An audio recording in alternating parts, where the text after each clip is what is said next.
मित्रों, भगवान ने हमको इतना अद्भुत शरीर दिया है। देखो, हम हिंदू की मान्यता है कि 33 करोड़ देवी देवता, बराबर। तो यहाँ 33 मणके दिए हैं ने पीछे, एक के ऊपर एक 33, और 2 मणके के बीच में गद्दी जो जैसी होती है, और ये मणके आगे झुके तो आप आगे झुक सकते हो, पीछे जाओ, इधर जाओ, इधर जाओ, रोटेट कर सकते हो। ऐसे ये गर्दन में 7 मणके हैं, 7। तो वो 7 मणके के आसपास बहुत सारे मसल्स हैं, तो पीछे आगे कितने सारे मसल्स हैं, बहुत सारे मसल्स हैं, और वो मसल के हिसाब से ही अपनी मूवमेंट होती है। बोन्स सपोर्ट करते हैं शरीर को। अगर बोन्स नहीं होते तो सब स्नायु और सॉफ्ट टिश्यू का लोचा इतना ही हो जाता है। ये तो बोन्स है, इसलिए अपना शरीर एकदम उसको शेप मिलता है, बोन के हिसाब से मूवमेंट हो सकती है।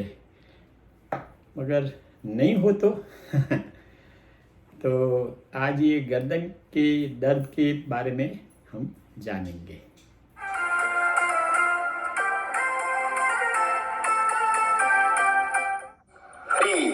Friends, please see below my video and press subscribe and bell button.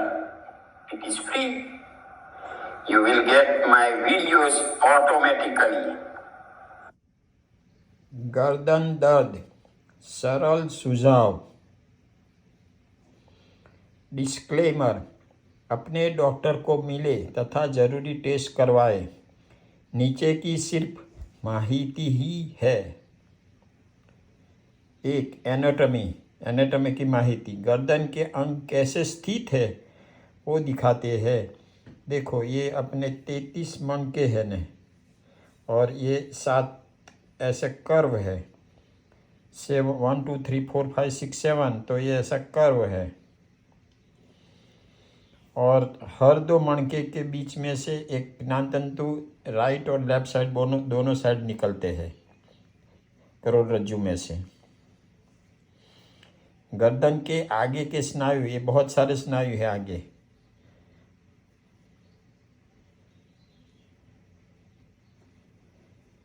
ये भी गर्दन के आगे के स्नायु,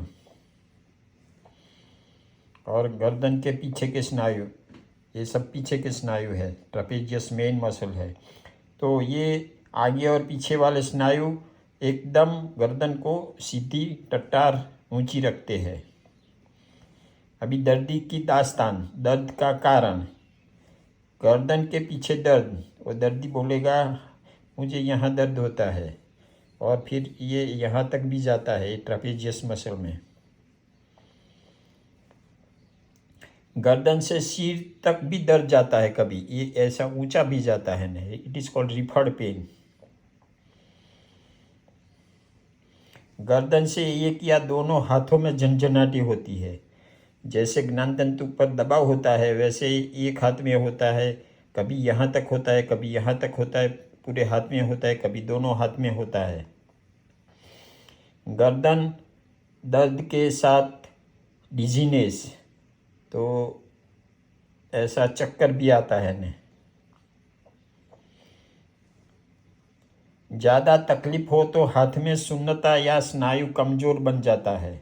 ये हाथ की ग्रिप कम हो जाए, ऐसी जो पकड़ है ना, वो भी वहाँ गर्दन के हिसाब से कम हो जाती है, वीक हो जाती है।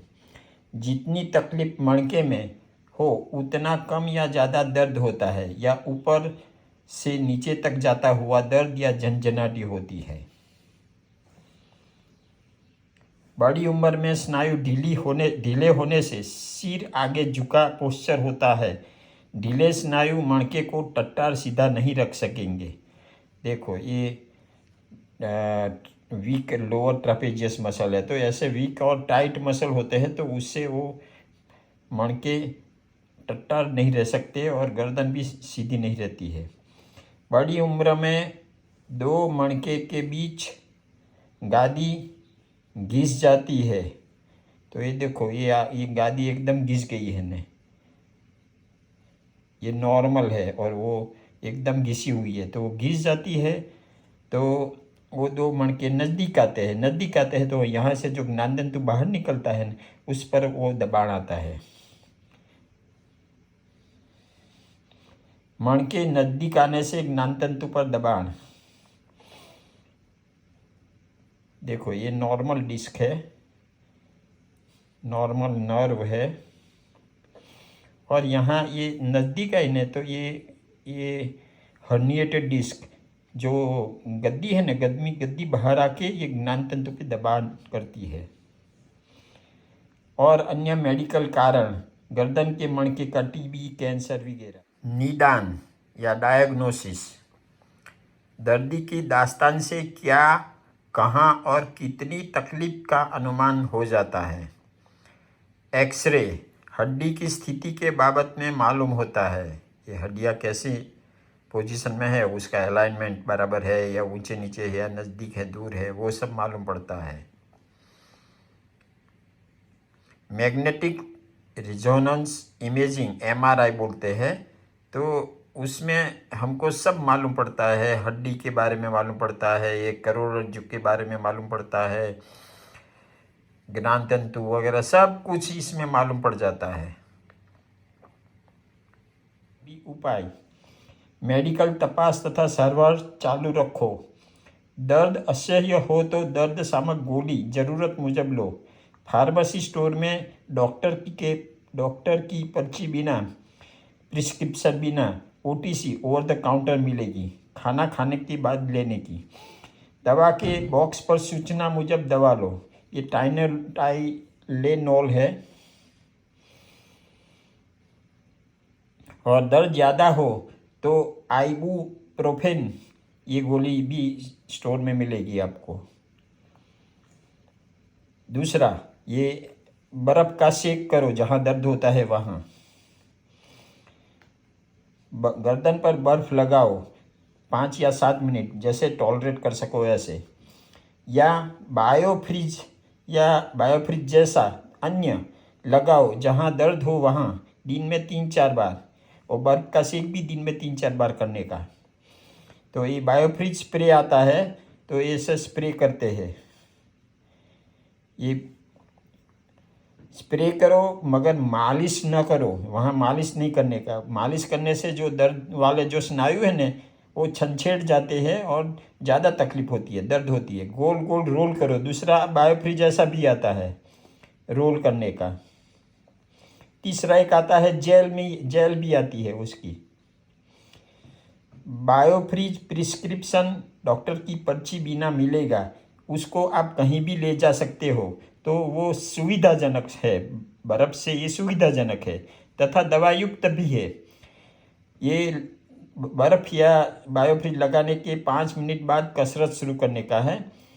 आइसोमेट्रिक, स्नायु का स्ट्रॉन्ग काम मगर अंग न हिले, ऐसी कसरत है। ये कसरत का नाम है आइसोमेट्रिक। हाथ ललाट पर रखकर हाथ से ललाट को पुश करो, तब सिर को आगे करो, दोनों फोर्स सरखा करो, गर्दन न हिले, चारों बाजू करे, आगे पीछे दाई बाई। तीसरा, कोने को सीधा रखकर दीवार को धक्का लगाओ, इससे गर्दन नीचे स्कैपुला हड्डी के आसपास के स्नायु मजबूत बनेंगे, जिससे आपका पोस्चर सीधा होगा। 4, गर्दन को हल्के से दाईं बाईं घुमाओ, फोर्स न करें, उससे गर्दन हल्की हो जाएगी। अभी 5वां है ग्रेविटी रेजिस्टिव एक्सरसाइज। गर्दन पीछे तथा कमर के स्नायु मजबूत बनेंगे। मैंने बारिश में किया है फन के लिए, मगर आप घर के अंदर करो। तो पेट के बल आपको सो जाना है और हाथ सिर के ऊपर आगे करके, हाथ को और पीछे पैर को ऊंचा करके एकदम आर्च जैसा बॉडी होगा।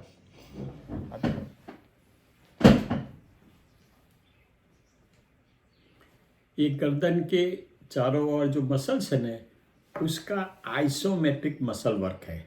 तो इसमें हाथ को आप ललाट पे लगाओ और हाथ का फोर्स करोगे तो ये गर्दन पीछे जाएगी, और गर्दन फोर्स करेगी तो हाथ आगे आएगा।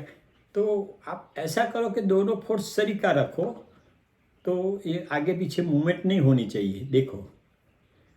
मगर यहाँ ये सब स्नायु कितने स्ट्रॉन्ग कॉन्ट्रैक्शन है, देखो कड़क कड़क, ऐसे ही पीछे करना है,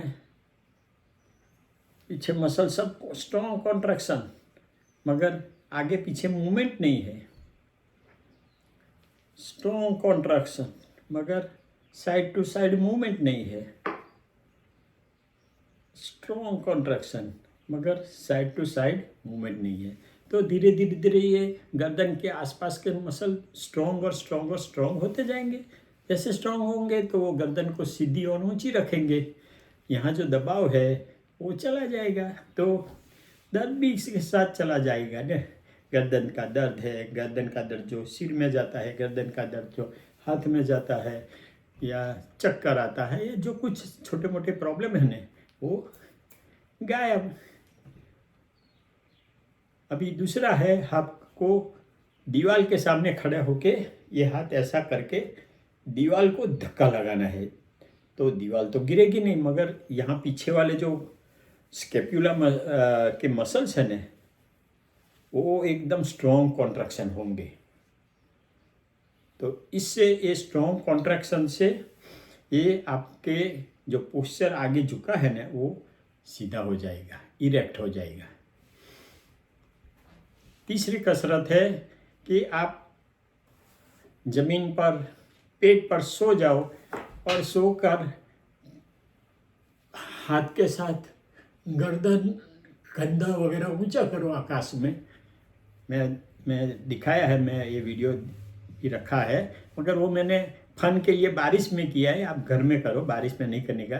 बारिश नहीं हो तो कहाँ से करोगे, ये तो फन के लिए किया है। मगर वही हिसाब से आपको आर्चिंग करना है, तो ऐसा आर्च करने से ये सब सीधा और इरेक्ट हो जाएगा posture. Resistive work of trapezius muscle along with all trunk extensors and then hold.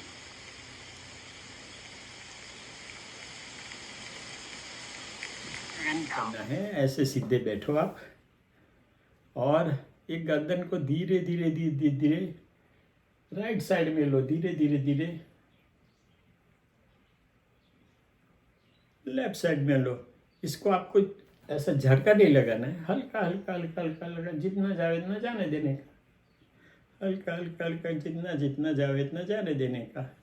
बस ये बायोफ्रीजिया आइस लगाओ, ये कसरत करो तो 15-20 दिन में तो छुट छुट छुट छूट गया, भाग गया ने, आपका प्रॉब्लम क्लियर हो गया और आप हंसी खुशी से काम करोगे। एर्गोनॉमिक, शरीर के सादा स्नायु को कामकाज के लिए व्यवस्थित रखने का नाम विज्ञान है, उसको एर्गोनॉमिक्स कहते हैं।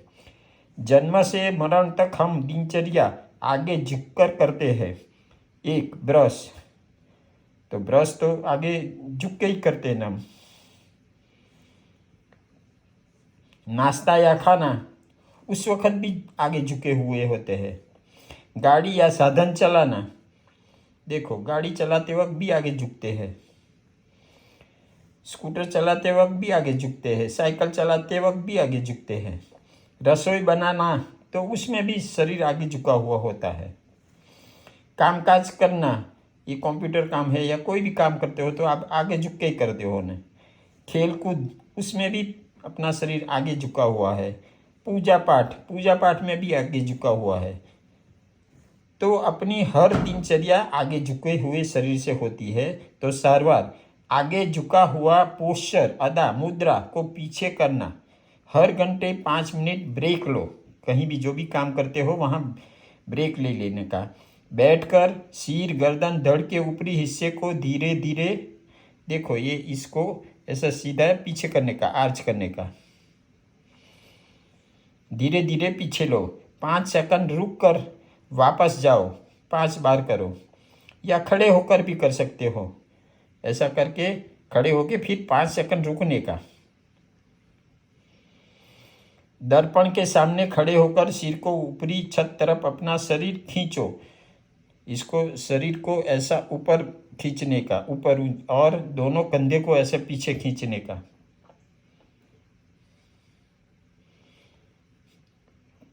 अभी ऑर्थोसिस, शरीर को बाह्य सहारा, जब अपना शरीर के स्नायु गर्दन को बराबर नहीं पकड़ सकते अद्धर, तो बाहर के सहारा लेना पड़ता है, टेम्पररी, लंबे टाइम तक नहीं।